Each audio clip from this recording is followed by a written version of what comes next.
Hello, my name is Joseph Garcia, and I'll be talking about the Deezer data breach, and then along with it, um, risk management, as well as different things you can do to protect yourself in the event of a data breach. So, first, we'll start off with this quote from the textbook. Remember that the goal of security is not to eliminate all risk. That simply is not possible. Instead, the goal is designing and implementing controls is to reach a balance between achieving an acceptable level of risk and expense while minimizing losses. And what I think this means is that, yes, we are at the mercy of these big companies to protect our data, and we hope that they're responsible with it. However, as an individual, there is room to put in work to protect yourself. There's always room for us to put in as individuals to make sure that our stuff is protected, since at the end of the day, it is our responsibility as well to protect our stuff. So, a couple things about Deezer. Um, it is a French music streaming service, launched in 2007. It's, at least for me, it's the first time I've really heard about it, but maybe the reason why it was just added to the US in 2016. It's very comparable to like Spotify and Apple Music, and they have a really large catalog of music and a lot of users actually internationally, about 9.4 million total subscribers. So as far as what the breach, uh, or how the breach happened, um, there was a third-party partner that handled data that Deezer worked with. This is also known as multi-party risk, by the way. And what happened was the server was breached. Um, the hacker uh, had a snapshot of user data, kind of similar to what is included in the sign up process. So things like email, um, name, age. The uh, website Deezer, or the company Deezer, they sent out a public message stating that it was just the data listed that was breached. However, some sources report things like even IP addresses or uh, yeah, like different areas of like credit card information being used, but Deezer did not confirm that themselves. So pretty serious information. So what we'll talk about now is risk management, and these are strategies to assess risks, um, and not necessarily how to deal with them yet, but it's the first step to approaching a risk. So the first one is risk acceptance. This can be represented by this kind of guy shrugging in the top right. And what this means is simply kind of how it sounds, acknowledging the risk, but no steps taken to address it. So, um, in terms of like Deezer, I would say this could be like, uh, accepting to use it, and you're kind of just like, yeah, it is what it is. I understand the risk of using and putting my information out there, and the nature of it is, breaches happen. So, yeah, I'll continue to use it and face the consequences. Risk transference can be represented by the State Farm logo, and this would be transferring the risk to like a third party. This could be like uh, purchasing insurance so that the insurance company absorbs a loss or pays, or even covers your fees if maybe your identity is compromised, or things are lost as a result of a data breach.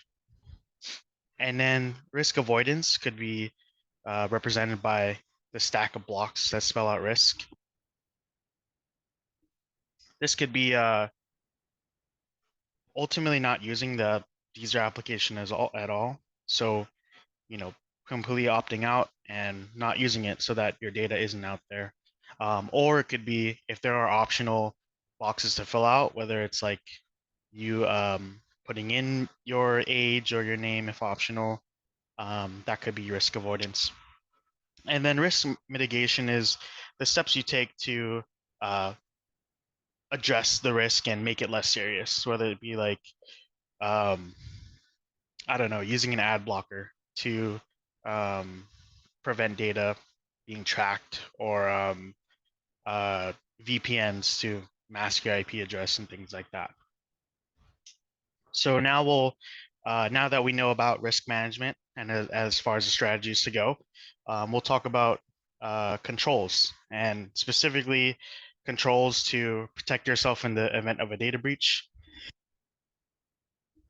It's worthy to note that um, companies have big companies at least have plenty of controls and ways to approach um, maybe like uh, counteractive measures or steps to take after this, but we'll primarily be focusing on the preventive controls, which happen before the threat, as well as corrective controls, which happen after, unfortunately, and what you have to do to correct it or lessen the damage caused by the incident.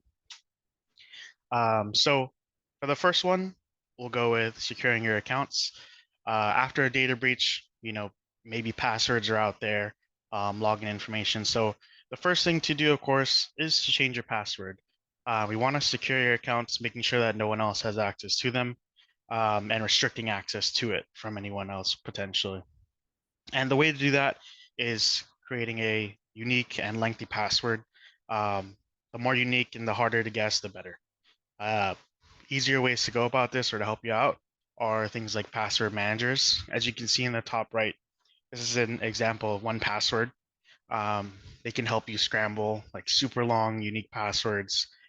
Um, a lot of the password managers as well, they also have a way of tracking if your passwords have been used or maybe seen in other data breaches, as well as can let you know if you repeat the passwords and whatnot. It adds an extra layer of like assistance in helping you manage your data. The second method would be enabling multi-factor authentication as well, if applicable, of course. Depending on if the application or the website allows you to, an extra layer of security is always helpful. And an example of that would be if they do like a text message authorization, or things like a Google Authenticator, which should be a one-time password where it can generate codes for that website every time you need to log in. The second step would be to check for updates. The first one, of course, would be um, checking for any application updates or updates to whatever you're using. However, it's just kind of hard because, for example, the data breach for Deezer was done in around 2019, and it wasn't brought publicly to light at least until 2022, actually. So, as best as you can, check for if there is updates. Usually, companies put out updates for security patches and performance, things like that. Um, and sometimes companies will be transparent and talk about a data breach. And it's pretty good to check for company updates because they will often provide steps on what they recommend to do as well, uh, to protect your information and correct the damage as much as possible. The next step would be to check bank accounts and credit cards. Um, Generally, it is probably safer to shop with a credit card, just because if your accounts are breached, um, and you have a checking account that was listed on there, that money is probably pulled straight from your account. Whereas with a credit card, there's a lot of security involved and different ways to report unauthorized charge or transactions. That way, your money isn't taken directly from you, and uh, you can work with the credit card company to correct it, or report unauthorized transactions. That way, you don't lose all your money at once, right? Um, so, maybe check if there's any purchases you don't recognize, um, things like that. Uh, and if it comes down to it, you could consider requesting a new card. That way it changes the number completely. However, I know it does get pretty tough. Like if we have a lot of subscriptions, things like that, it's a lot of tedious work, um, to change all that credit card subscriptions and things like that. Uh, but also an important lesson, right, with security, convenience is reduced, right? So definitely something to think about as well. And then the next step, after checking your credit cards, it's good to think about other ways of monitoring your identity. Uh, there are free credit monitoring services, kind of like Credit Karma. They can inform you if there's a report of a new application, things like that. Sometimes after breaches as well. I know that for Experian, which was one of the credit bureaus, they actually offered free credit reports. I don't know how long, but credit monitoring services are a good way to see if after a data breach, if someone is trying to file things under your name. Ultimately, freezing your credit might be the safest measure. It will prevent anyone from being able to open a new account under your name or your identity. However, it is more tedious for you just because if you did need to open up something yourself, you would have to probably call to unlock it. Um, and then lastly, you can consider cyber insurance or maybe identity theft services. This one's a little tougher though because State Farm, for example, they do offer cyber insurance at a relatively cheaper add-on. It's about $25 a year. However, you're only able to add it if you have a homeowner's insurance plan already. So uh, it's a lot more expensive if you do a standalone cyber insurance plan from other companies. But if you are a homeowner and you're already paying for a homeowner's insurance plan, it's actually something I didn't know about as well. State Farm, Nationwide, USAA, like big companies that we see on TV commercials, they actually offer some kind of cyber insurance plan. And what these plans cover, they cover to a dollar amount, like legal fees, if you need to pay for lawyer services to correct information or identity documentation, as well as uh, dollars lost potentially, or the amount of money lost due to a data breach. So it can probably be helpful for $25 a year as well. So what I wanted, to get out of all this, of course, I wanted to inform everyone about like the safest ways to approach a data breach, maybe what you should do after one happens, just to protect yourself. But the biggest thing when learning about risk management is developing that risk awareness, having the ability to recognize dangers as well as ways to assess them and approach them. I think that's the biggest thing with when learning cybersecurity is just raising the understanding of what risks exists, their potential impacts, and how to manage them. That way you can